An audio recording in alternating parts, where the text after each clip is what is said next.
Friends, in this video I am going to explain about the transcription in prokaryotes. But there is a difference between prokaryotes and eukaryotes.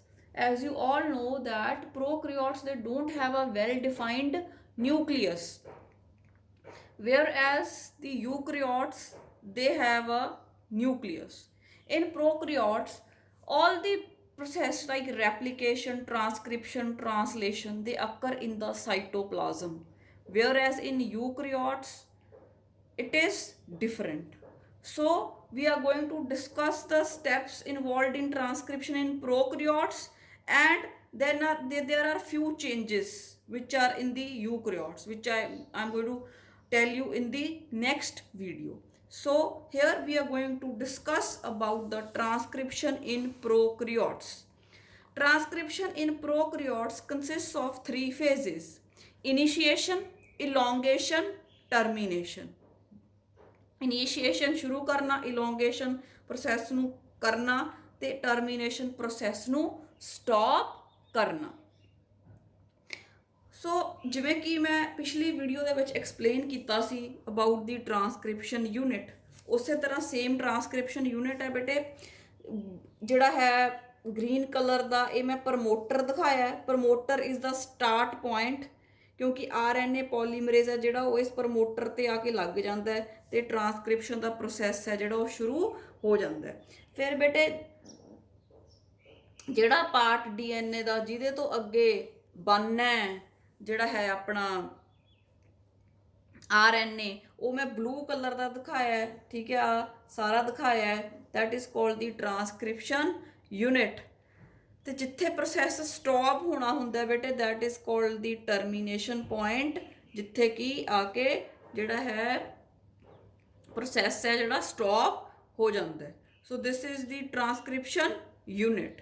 ਹੁਣ ਆਪਾਂ ਜਿਵੇਂ bacteria ਦੇ ਵਿੱਚ ਗੱਲ ਕਰ ਰਹੇ ਹਾਂ, ਤਾਂ ਬੈਕਟੀਰੀਆ ਦੇ ਵਿੱਚ ਟਰਾਂਸਕ੍ਰਿਪਸ਼ਨ ਬਿਗਨਸ। ਆ ਹੁਣ ਆਪਾਂ ਅੱਗੇ ਪ੍ਰੋਸੈਸ ਸ਼ੁਰੂ ਕਰ ਲਿਆ। ਆ ਮੈਂ ਤੁਹਾਨੂੰ ਸਿੰਪਲ ਇੱਕ ਟਰਾਂਸਕ੍ਰਿਪਸ਼ਨ ਯੂਨਿਟ ਦਾ ਆਈਡੀਆ ਦਿੱਤਾ, ਜਿਹੜਾ ਕਿ ਆਪਾਂ ਪਿਛਲੇ ਸੈਸ਼ਨ ਦੇ ਵਿੱਚ ਵੀ ਡਿਸਕਸ ਕਰ ਚੁੱਕੇ ਹਾਂ। In bacteria, the transcription begins with the binding of the RNA polymerase, ਆ ਪਰਪਲ ਕਲਰ ਦਾ ਜਿਹੜਾ ਮੈਂ ਦਿਖਾਇਆ, RNA polymerase to the promoter site of the DNA। ਤਾਂ ਕਹਿੰਦਾ ਪ੍ਰੋਸੈਸ ਕਿਵੇਂ ਸ਼ੁਰੂ ਹੋਊਗਾ? ਜਿਹੜਾ RNA polymerase ਐਂਜ਼ਾਈਮ ਹੈ ਜਦੋਂ ਪ੍ਰਮੋਟਰ ਸਾਈਟ ਦੇ ਉੱਤੇ ਆ ਕੇ ਲੱਗ ਜੂਗਾ ਤਾਂ ਜਿਹੜਾ ਟਰਾਂਸਕ੍ਰਿਪਸ਼ਨ ਦਾ ਪ੍ਰੋਸੈਸ ਹੈ ਉਹ ਸ਼ੁਰੂ ਹੋ ਜਾਂਦਾ ਹੈ। ਬੇਟੇ ਜਿਹੜਾ RNA polymerase ਐਂਜ਼ਾਈਮ ਹੁੰਦਾ ਹੈ, ਉਹਦੇ ਕੋਲੇ ਇੱਕ ਸਪੈਸ਼ਲ ਜਿਹੜਾ ਹੈ ਇਨੀਸ਼ੀਏਸ਼ਨ ਫੈਕਟਰ ਹੁੰਦਾ ਹੈ। RNA polymerase ਕੋਲੇ ਇੱਕ ਇਨੀਸ਼ੀਏਸ਼ਨ ਫੈਕਟਰ ਹੁੰਦਾ ਹੈ ਜਿਹੜਾ ਕਿ RNA polymerase ਨੂੰ ਦੱਸਦਾ ਹੈ ਕਿ ਇਸ ਜਗ੍ਹਾ ਤੇ ਆ ਕੇ ਆਪਾਂ ਲੱਗਣਾ ਹੈ। ਤਾਂ ਉਸ ਫੈਕਟਰ ਨੂੰ ਕਹਿੰਦੇ ਆ sigma factor. RNA polymerase has a sigma factor which recognize the specific site on the DNA template। Template DNA ਤੋਂ ਹੀ ਆਪਾਂ ਅੱਗੇ ਬਣਾਉਣਾ ਹੈ। ਤਾਂ ਜਿਹੜਾ RNA polymerase ਹੈ ਇਹਦੇ ਕੋਲ ਇੱਕ ਸਪੈਸ਼ਲ ਫੈਕਟਰ ਹੈ ਜਿਹਨੂੰ ਆਪਾਂ ਸਿਗਮਾ ਫੈਕਟਰ ਕਹਿੰਦੇ ਆ, ਤੇ ਸਿਗਮਾ ਫੈਕਟਰ ਇਹਨੂੰ ਦੱਸਦਾ ਹੈ ਕਿ ਆਪਾਂ ਕਿ ਪ੍ਰਮੋਟਰ ਰੀਜਨ ਕਿਹੜੀ ਹੈ ਤੇ ਜਾ ਕੇ ਕਿੱਥੇ ਲੱਗਣਾ ਹੈ। ਤਾਂ ਪਰ ਜਿਹੜੀ ਪ੍ਰਮੋਟਰ ਸਾਈਟ ਹੁੰਦੀ ਹੈ ਬੇਟੇ, ਉਹਦੇ ਤੇ ਇੱਕ ਜਗ੍ਹਾ ਹੁੰਦੀ ਹੈ which is rich in adenine and thiamine। ਆ ਜਿਹੜੀ ਮੈਂ ਜਿਵੇਂ ਗ੍ਰੀਨ ਕਲਰ ਦੀ ਦਿਖਾਈ ਹੈ ਨਾ, ਇਹ ਪਾਰਟ ਹੈ, ਇਹਦੇ 'ਚ ਬੇਟੇ ਐਡੇਨਿਨ ਥਾਇਆਮੀਨ ਹੀ ਪ੍ਰੈਜ਼ੈਂਟ ਹੁੰਦਾ। ਵਾਰੀ ਐਡੇਨਿਨ ਤੇ ਥਾਇਆਮੀਨ ਹੈ ਜਿਹੜਾ ਪਿਆ ਹੁੰਦਾ। ਤਾਂ ਇਸ ਜਿਹੜੀ ਜਗ੍ਹਾ ਹੈ ਇਹਨੂੰ ਬੇਟੇ ਕਹਿੰਦੇ ਆ ਪ੍ਰਿਬਨੋ ਬਾਕਸ ਤੇ ਇਹਦਾ ਸੀਕੁਐਂਸ ਹੈ TATAAT and this is a AT rich region. Pribnow box TATAAT ਆ ਇਹਦਾ ਸੀਕੁਐਂਸ ਹੈ।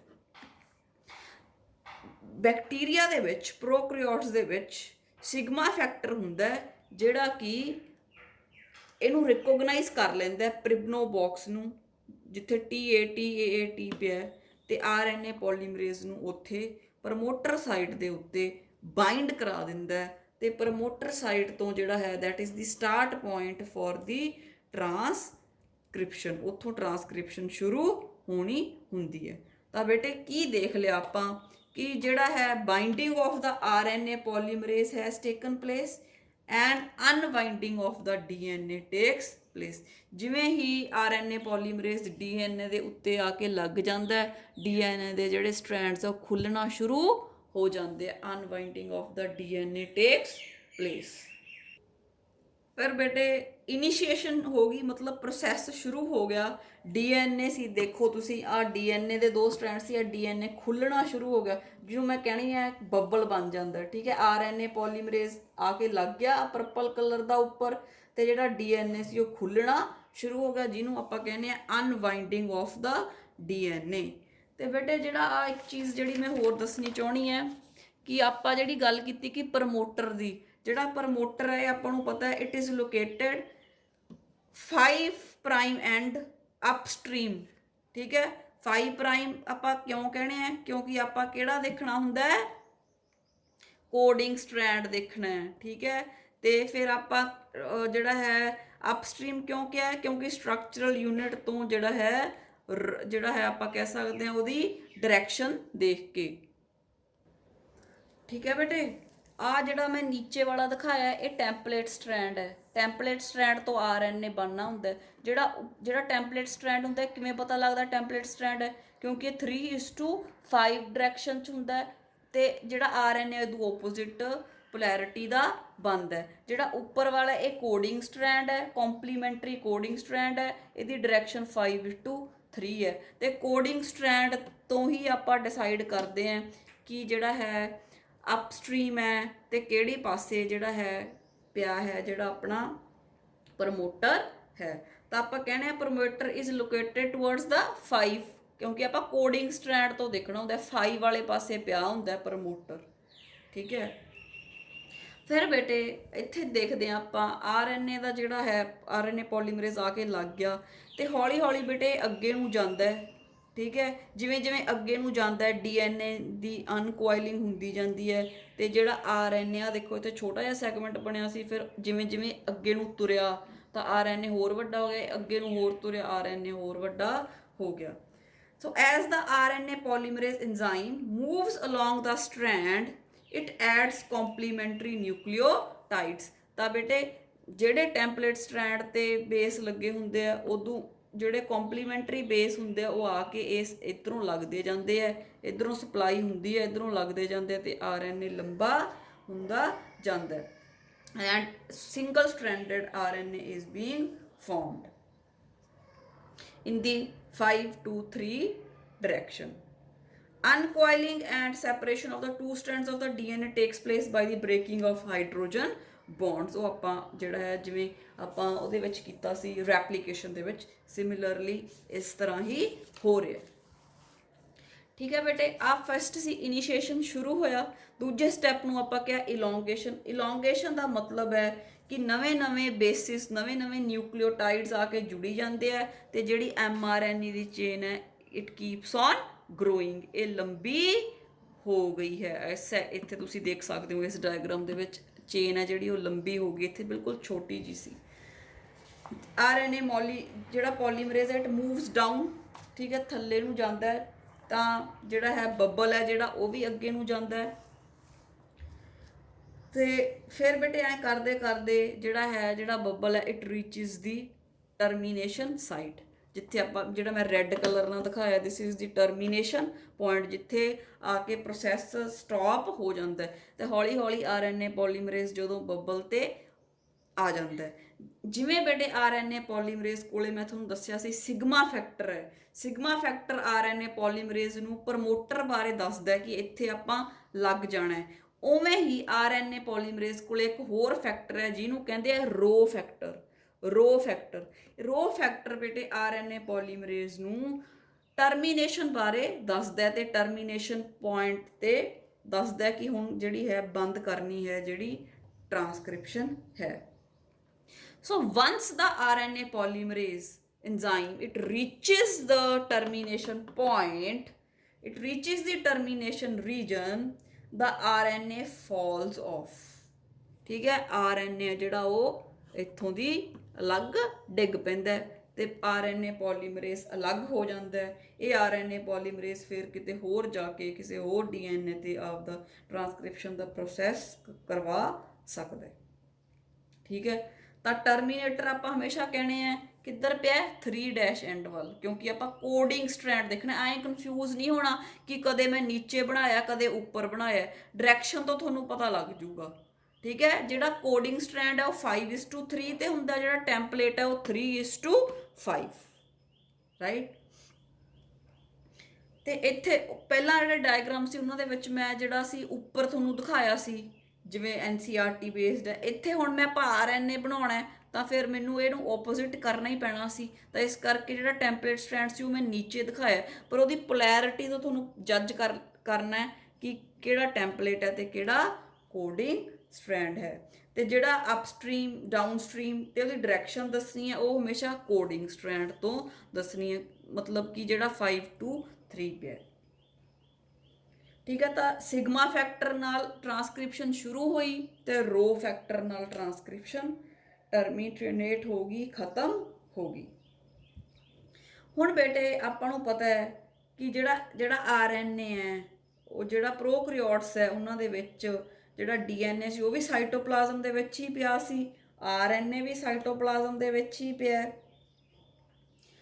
ਤੇ ਰਾਈਬੋਸੋਮਸ ਵੀ ਸਾਈਟੋਪਲਾਜ਼ਮ ਦੇ ਵਿੱਚ ਹੀ ਪਏ ਹੈ। ਤਾਂ ਜਿਹੜੇ ਤਿੰਨੋਂ ਪ੍ਰੋਸੈਸ ਹੈ ਰੈਪਲੀਕੇਸ਼ਨ, ਟਰਾਂਸਕ੍ਰਿਪਸ਼ਨ ਤੇ ਟਰਾਂਸਲੇਸ਼ਨ, ਇਹ ਸਾਰੇ ਪ੍ਰੋਕੈਰੀਓਟਸ ਦੇ ਵਿੱਚ ਤਾਂ ਬੇਟੇ ਨਾਲ ਦੀ ਨਾਲ ਹੀ ਹੋ ਜਾਂਦੇ ਹੈ, ਕਿਉਂਕਿ ਸਾਰੇ ਪ੍ਰੋਸੈਸ ਜਿਹੜੇ ਸਾਈਟੋਪਲਾਜ਼ਮ ਦੇ ਵਿੱਚ ਹੀ ਹੋਣੇ ਹੁੰਦੇ ਹੈ।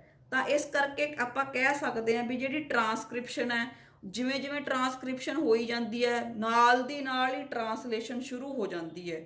ਠੀਕ ਹੈ, ਤਾਂ ਜਿਹੜੇ ਟਰਾਂਸਕ੍ਰਿਪਸ਼ਨ ਤੇ ਟਰਾਂਸਲੇਸ਼ਨ ਹੈ ਬੈਕਟੀਰੀਆ ਦੇ ਵਿੱਚ ਆਪਾਂ ਕਹਿ ਸਕਦੇ ਹਾਂ ਕਪਲਡ ਹੈ। ਕਪਲਡ ਮਤਲਬ ਇੱਕ ਦੂਜੇ ਨਾਲ ਹੀ ਜੁੜਿਆ, ਨਾਲ ਦੀ ਨਾਲ ਹੀ ਟਰਾਂਸਲੇਸ਼ਨ ਸ਼ੁਰੂ ਹੋ ਜਾਂਦੀ ਹੈ, ਜੇ ਟਰਾਂਸਕ੍ਰਿਪਸ਼ਨ ਪੂਰੀ ਤਰ੍ਹਾਂ ਕੰਪਲੀਟ ਨਹੀਂ ਹੁੰਦੀ।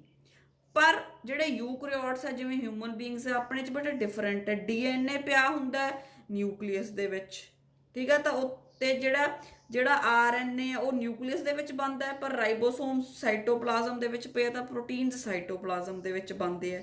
ਤਾਂ ਇਸ ਕਰਕੇ ਯੂਕੈਰੀਓਟਸ ਦੇ ਵਿੱਚ ਕਪਲਡ ਨਹੀਂ ਹੋ ਸਕਦੀ ਟਰਾਂਸਕ੍ਰਿਪਸ਼ਨ ਤੇ ਟਰਾਂਸਲੇਸ਼ਨ, ਤਾਂ ਉੱਥੇ ਜਿਹੜਾ ਹੋਰ ਪ੍ਰੋਸੈਸਿਸ ਇਨਵੋਲਵਡ ਹੁੰਦੇ ਆ ਜਿਹੜੇ ਕਿ ਮੈਂ ਨੈਕਸਟ ਵੀਡੀਓ ਦੇ ਵਿੱਚ ਐਕਸਪਲੇਨ ਕਰੂੰਗੀ। ਨਾ ਆਈ ਹੋਪ ਕਿ ਜਿਹੜਾ ਟਰਾਂਸਕ੍ਰਿਪਸ਼ਨ ਹੈ ਜਿਹੜਾ ਹੈ ਬੈਕਟੀਰੀਆ ਦੇ ਵਿੱਚ ਪ੍ਰੋਕੈਰੀਓਟਸ ਦੇ ਵਿੱਚ ਤੁਹਾਨੂੰ ਉਹਦੇ ਸਟੈਪਸ ਪਤਾ ਲੱਗ ਗਏ। ਪਹਿਲਾਂ ਇਨੀਸ਼ੀਏਸ਼ਨ ਸੀ, ਇਨੀਸ਼ੀਏਸ਼ਨ 'ਚ ਮਤਲਬ ਸ਼ੁਰੂ ਹੋਇਆ RNA ਪੋਲੀਮਰੇਜ਼ ਪ੍ਰਮੋਟਰ ਸਾਈਟ ਤੇ ਆ ਕੇ ਲੱਗ ਗਿਆ। RNA ਪੋਲੀਮਰੇਜ਼ ਕੋਲੇ ਸਿਗਮਾ ਫੈਕਟਰ ਹੈ ਤੇ ਜਿਹੜਾ ਹੈ ਪ੍ਰਿਬਨੋਬੌਕਸ ਹੈ ਜਿੱਥੇ ਕਿ TAT ਮਤਲਬ AT ਰਿਚ ਰੀਜਨ ਹੈ, ਉੱਥੇ ਉਹਨੇ ਰੈਕੋਗਨਾਈਜ਼ ਕਰ ਲਿਆ ਤੇ ਬਾਈਂਡਿੰਗ ਆਫ RNA ਪੋਲੀਮਰੇਜ਼ ਹੋਊਗੀ।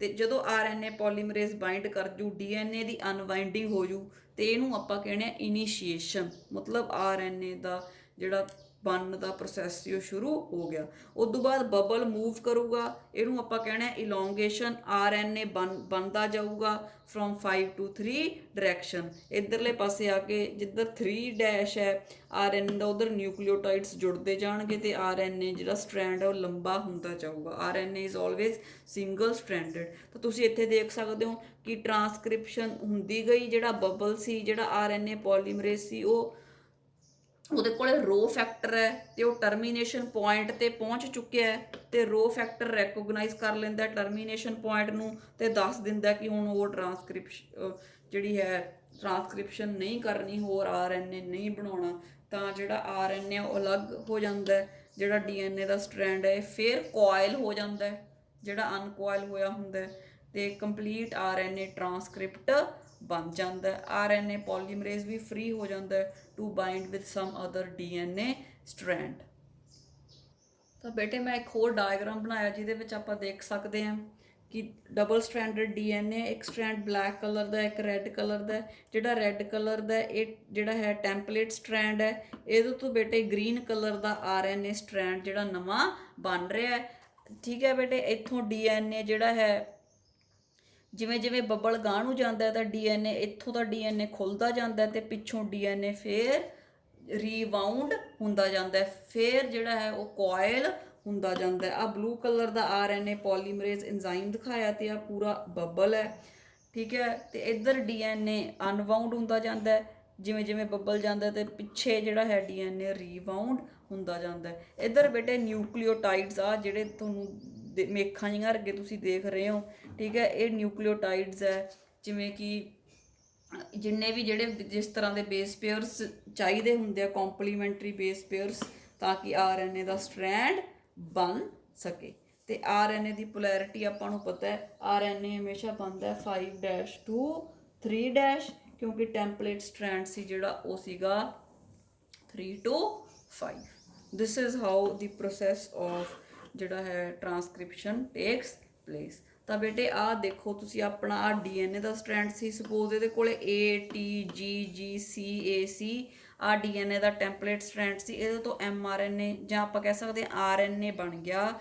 ਤਾਂ ਆਰਐਨਏ ਕੋਲੇ ਕੰਪਲੀਮੈਂਟਰੀ ਬੇਸ ਪੇਅਰਿੰਗ ਦੇ ਰੂਲ ਦੇ ਹਿਸਾਬ ਨਾਲ ਏ ਦੀ ਜਗ੍ਹਾ ਤੇ ਯੂ ਲੱਗੂਗਾ, ਟੀ ਨਹੀਂ ਲੱਗ ਸਕਦਾ ਕਿਉਂਕਿ ਆਰਐਨਏ 'ਚ ਯੂ ਹੁੰਦਾ। TCA ਲੱਗ ਗਿਆ, GCC ਲੱਗ ਗਿਆ ਐਂਡ ਕੰਪਲੀਮੈਂਟਰੀ ਬੇਸ ਪੇਅਰਸ ਲੱਗ ਗਏ। ਬਸ ਯਾਦ ਰੱਖਣ ਵਾਲੀ ਗੱਲ ਇਹ ਹੈ ਕਿ ਐਡਨਿਨ ਦੇ ਨਾਲ ਆਰਐਨਏ ਦੇ ਵਿੱਚ ਯੂਰਾਸਿਲ ਹੈ ਜਿਹੜਾ ਉਹ ਬਣਦਾ ਹੈ, ਠੀਕ ਹੈ। ਤੇ ਜੇ ਆਪਾਂ ਕੋਡਿੰਗ ਸਟ੍ਰੈਂਡ ਦੇਖਾਂਗੇ ਤਾਂ ਉੱਥੇ ਇੱਥੇ ਬਸ ਟੀ ਲੱਗੀ ਹੋਊਗੀ, ਹੋਰ ਕੋਡਿੰਗ ਸਟ੍ਰੈਂਡ ਦਾ ਤੇ ਆਰਐਨਏ ਦੇ ਸਟ੍ਰੈਂਡ ਦਾ ਕੋਈ ਵੀ ਡਿਫਰੈਂਸ ਨਹੀਂ ਹੁੰਦਾ। So students this is about the transcription in prokaryotes. ਤੇ ਅਗਲੀ ਜਿਹੜਾ ਸੈਸ਼ਨ ਹੈ ਉਹਦੇ ਵਿੱਚ ਮੈਂ ਐਕਸਪਲੇਨ ਕਰੂੰਗੀ transcription in eukaryotes and process basically ਇੱਦਾਂ ਹੀ ਹੁੰਦਾ, ਥੋੜ੍ਹੇ ਜਿਹੇ ਡਿਫਰੈਂਸ ਹੈ ਜਿਹੜੇ ਮੈਂ ਅਗਲੀ ਵੀਡੀਓ ਦੇ ਵਿੱਚ ਐਕਸਪਲੇਨ ਕਰੂੰਗੀ van I will explain the transcription in the ਯੂਕੈਰੀਓਟਸ।